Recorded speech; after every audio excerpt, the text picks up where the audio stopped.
खबर शामिल करते हैं। खैबर पख्तूनख्वा की काबीना में शामिल निगरान वजीर सनत अदनान जलील को नोटिफाई करने की समरी गवर्नर को मौसूल हो गई है और इस समरी में अदनान जलील की जगह मुशीर खेल मतियुल्लाह मरवत को वजीर बनाए जाने की सिफारिश भी की गई है। इसी पर बात करेंगे। ब्यूरो चीफ पेशावर जाहिद शाह शराजी हमारे साथ मौजूद हैं। जाहिर, आगाह कीजिएगा इस खबर के हवाले से मजीद।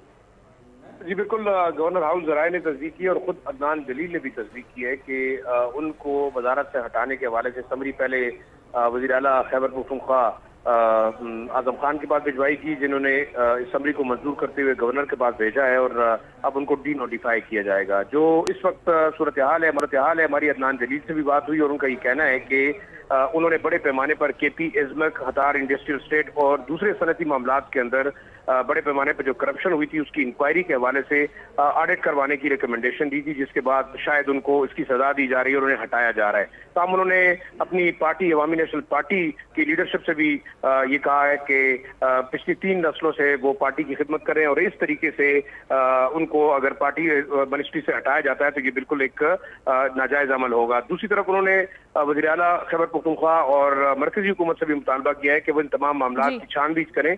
मिनिस्ट्री के हवाले से उनका यही कहना है कि उनको टारगेट किया जा रहा है सिर्फ इस बात पे कि उन्होंने करप्शन और दूसरे। ठीक है, बहुत शुक्रिया जाहिर शाह, आप हमें अपडेट कर रहे थे इस खबर के हवाले से। बोल न्यूज़ के स्टूडियो से।